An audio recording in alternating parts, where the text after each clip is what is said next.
কালো ইংরেজ মোদী সরকার যে আইনটা বিলে পরিণত করে অলরেডি রাষ্ট্রপতির সিগনেচার হয়ে গিয়েছে, সেটার বিরুদ্ধে কয়েকটা কথা মানে কি, যে হিংস্র সরকার মোদী সরকার, নরেন্দ্র মোদী অমিত শাহ সরকার, এইটার বিরুদ্ধে কয়েকটা টপিক আমি তুলে ধরব। দেখুন, আপনারা হিন্দু মুসলিমে যে বিভেদ যে বাংলাতে লাগাবার চেষ্টা করছে, সেটা কিন্তু আমাদের পশ্চিমবাংলার মানুষ বাঙালি তথা বাঙালিদের মধ্যে সে একতা কিন্তু আছে। কারণ ওরা এত চেষ্টা করার পরেও কিন্তু কোনো রকমভাবে বিভেদ সৃষ্টি করতে পারলো না।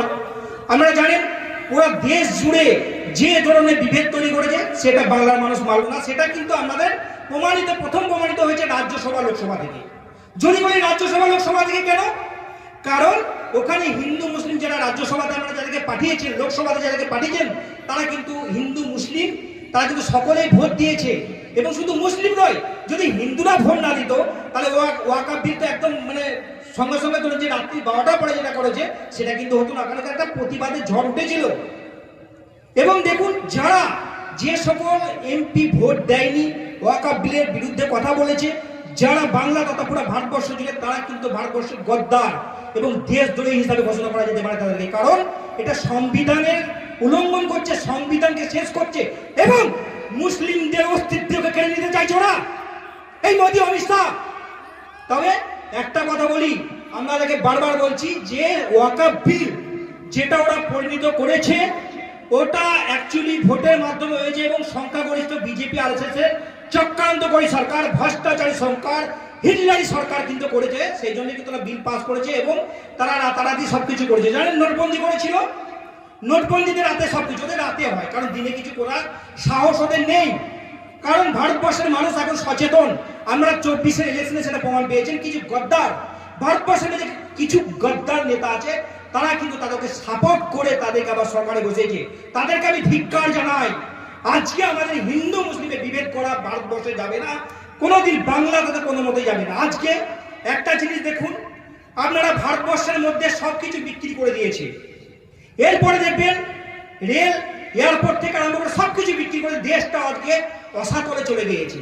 কিন্তু এর প্রতিবাদ কে করছে? কেউ করছে না। কিছু প্রতিবাদী লোক, কিন্তু কণ্ঠবাদী লোক, তারাই প্রতিবাদ করছে। এরপরে যদি ওয়াকফ বিল নিয়ে যদি আমাদের অস্তিত্বের সঙ্গে যে খেলা খেলছে, যদি আপনারা রাস্তায় নেমে আন্দোলন না করেন, তাহলে কিন্তু আপনাদের কিন্তু এরপরে আরো ভয়ানক একটা বিল আসছে। কি জানেন? ইউসিসি। আপনারা যে দাঁড়িয়ে রাখছেন সেটা রাখতে পাবেন না। নামাজ, আজান, জাকাত সবকিছু আপনাদের কাছ থেকে ছেড়ে নেবে। অতএব আপনাদের অস্তিত্বকে টিকিয়ে রাখতে গেলে এই হিটলারি সরকারের হিটলারি সরকারের কাছ থেকে যদি অস্তিত্বকে বাঁচানো যায়, তবেই আপনারা কিন্তু সবকিছু স্বাধীনতা পাবেন। কারণ ওরা যে ধরনের ব্যভিচার, যে ধরনের অন্যায় করছে, আজ মানুষ হয়ে সাধারণ নাগরিক হিসাবে, ভারতবর্ষের একজন হিন্দু জওয়ান হিসাবে, ভারতবর্ষের একজন কমান্ডো হিসাবে কোনোদিনই মানতে পারা যায় না। কারণ ওরা শত্রু, দেশের শত্রু। আজকে দেখুন, আপনি ভারতবর্ষের মধ্যে মোদী, অমিত শাহ এবং বিজেপি আরএসএস এর চক্রান্তের মধ্যে যদি কোনো রকম কথা বলেন, সত্য কথা যদি তুলে ধরেন, তাহলে আপনাকে দেশদ্রোহী ঘোষণা করেন। কেন? কারণ ওদের এই জিনিসটা না, ওরা একটা মাথার মধ্যে ঢুকে নিয়ে হিন্দুত্ববাদী। হিন্দু মুসলিম কিছু হয় না। আমি যখন সেনাবাহিনী ছিলাম, কোবরা কমান্ডোতে ছিলাম, তখন গিয়েছিলাম, যাওয়ার পরে দেখতাম যখন জঙ্গলের মধ্যে ডিউটি করতাম, মুসলিম হিন্দু একত্রিত ভাবে যখন আমরা খাবার খেতাম, ওর খাবার এই যে ডিস্ট্রিবিউট করে খেতাম, একই সঙ্গে খেতাম, শুতাম, এই যে চিন্তাধারা, এটা থেকে একটা হিংস্রপনা একটা সৃষ্টি করে দিয়েছে। তারপরে দেখুন, এই ওয়াকফ বিলের যে সম্পত্তি হাতিয়ার করবে, যে আমরা কয়েকজন আগে দুদিন আগের বক্তা আমাদেরকে বললো যে 370A, 370 ধারা কিন্তু হটায়নি, 370A হটিয়েছে। কারণ হচ্ছে কি জানেন? কারণ জম্মু কাশ্মীরের যে সরকার, জম্মু কাশ্মীরের যে জমি জমা যাতে বাইরের লোক কিনতে পেত না, সেটাকে আদানি আম্বানিদের মতো সুযোগ করে দিয়েছে এবং ওয়াকফ বিলটা পাস করেছে। এই জন্য তাদের বন্ধু আদানি আম্বানি কিছু পুঁজিবাদী লোককে স্বার্থ স্বীকৃতির জন্য তারা কিন্তু ওয়াকফ বিলটাকে সমিতি দিয়ে দিল। যদি আমরা হাতে হাত মিলে হিন্দু মুসলিম ভাইচারা করে, যদি আমরা কাঁধে কান মিলে, যদি আমরা রাস্তায় না নামেন, তাহলে কিন্তু আমাদের অস্তিত্ব হাত দিয়েছে। এরপর একটা ভয়ঙ্কর স্মৃতি তৈরি হবে। অতএব আমরা তৈরি হন, কারণ লড়াই করার জন্য তৈরি হন, আমরা সকলে আছি। আর কয়েকটা কথা আমি তুলে ধরবো আপনাদেরকে। যেমন আজকে যে হিংস্রতা মিডিয়া আমাদের ভারতবর্ষের সম্প্রীতি, ভারতবর্ষ সংস্কৃতি, বাংলা সংস্কৃতিকে নষ্ট করছে। Number 1, media, electronic media. Number 2, RSS বিজেপির ভয়ঙ্কর শক্তি, হিটলারি শক্তি। তারপরে কি হয়, আমাদের দেখেছেন এই যে পরিস্থিতি, ওয়াকাফ বিল, ইউসিসি লাগু করে, এনআরসি, সিএ লাগু করে যে ধরনের সৃষ্টি করেছে বিভেদ, যে ধরনের দাঙ্গা সৃষ্টি করেছে, যে ধরনের হিন্দু মুসলিমের বিভেদ সৃষ্টি করেছে, একটা ভয়ানক পরিস্থিতির মধ্যে চলে যাচ্ছে। যেহেতু দেখবেন হিটলারি সরকার ছিল, জানেন হিটলারি সরকার 7,000 ইহুদিদেরকে গ্যাস টিনকেতে ভরে মেরে দিয়েছিল। সেই পরিস্থিতি দেখবেন এখানেও হতে পারে ভারতবর্ষে যে সৃষ্টি করেছে এই হিটলারি সরকার। কারণ আজকে হিটলারের সরকারের সঙ্গে নরেন্দ্র মোদী সরকারের অনেকটাই মিল আছে, অনেকটাই মিল আছে। আমরা দেখছেন, আপনি যান বাইরে কোনো বাঙালি লোক গিয়ে যদি বাইরে কথা বলেন, যেখানে হিন্দিভাষী এরিয়া, সেখানে গিয়ে দেখা যাবে আপনি বাংলাতে কথা বললে বলবেন বাংলাদেশি। হ্যাঁ, এই যে কথা। তারপরে দেখুন বাঙালিকে চক্রান্ত করছে, এবং বাংলাদেশ যেহেতু এখানে বিজেপি সরকার নেই, আরএসএস এর চক্রান্ত, হিন্দু মুসলিমের চক্রান্ত এখানে বিফল হয়ে যাচ্ছে। অতএব এখানে চাইছে হিন্দুত্ববাদীকে হাতিয়ার করে ওরা সরকার আনতে চাইছে, কিন্তু কোনো মতে নেই। যেহেতু আমাদের মতো কিছু লোক আছে যারা প্রতিবাদী লোক, তারা প্রতিবাদ করবে, সত্যটাকে সামনে ধরবে। এবং আপনাদেরকে আমি অনুরোধ করবো একটা কথা বলে, কারণ আজকে দেখুন মোদী সরকার একটা ভয়ঙ্কর শক্তি, হিটলারের সঙ্গে তুলনা করলাম, হিন্দু মুসলিমে পারলো না ওরা।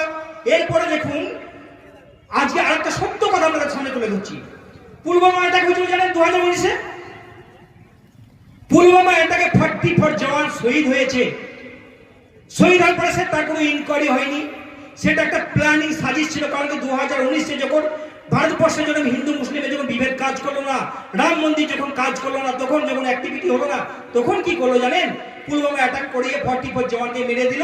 অথচ এখনো পর্যন্ত তাদের ইনকোয়ারি হলো না। এই ব্যাপারটা আমি একজন সিপাহী হয়ে, একজন কমান্ডো হয়ে বলছি, এই কথাটা কিন্তু বলেছিল জম্মু কাশ্মীরের গভর্নর সতপাল সাহেব বলেছিল।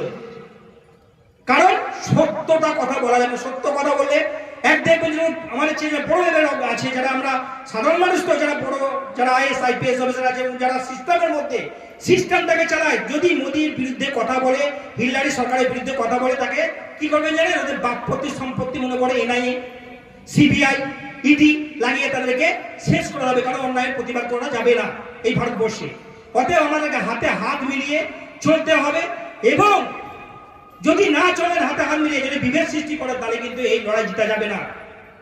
আজকে দেখুন কিষাণ আন্দোলনে যে ভয়ানক রূপ নিয়েছিল, ওর চেয়ে কিন্তু এই ওয়াকাফ আইনের কিন্তু ভয়ানক রূপ নেবে। কারণ আজকে স্থিতি আস্তে আস্তে কিন্তু শেষ হয়ে যাচ্ছে, এমন একটা জায়গা তৈরি করেছে নরেন্দ্র মোদী সরকার। তারপরে দেখুন আজকে ভারতবর্ষের মধ্যে দেখুন আগে কি ছিল বলুন তো, ইংরেজ ছিল, তখন ছিল সাদা ইংরেজ। এখন যে দেখছেন চক্রান্ত করে সরকার, হিটলারি সরকার, এটা হচ্ছে কালো ইংরেজ। কারণ ইংরেজদের সঙ্গে আরএসএস এর একটা মিল আছে। কারণ কি, তারা হাফ প্যান্ট পরতো, এরাও হাফ প্যান্ট পরে, অতএব এদের একটা মিল আছে। অতএব আরএসএস থেকে সাবধান, বিজেপি থেকে সাবধান, এবং ভারতবর্ষে হিটলারি সরকার থেকে সাবধান। অতএব আমাদেরকে একত্রিত লড়তে হবে। ওয়াকাফ বিলের যে 26-এ যে জনসভা আছে, আপনারা সকলে যাবেন এবং সকলে যোগদান করে সফলমণ্ডিত করবেন। সকলে ভালো থাকবেন, সুস্থ থাকবেন। জয় হিন্দ, জয় ভারত, বন্দে মাতরম, জয় হিন্দ।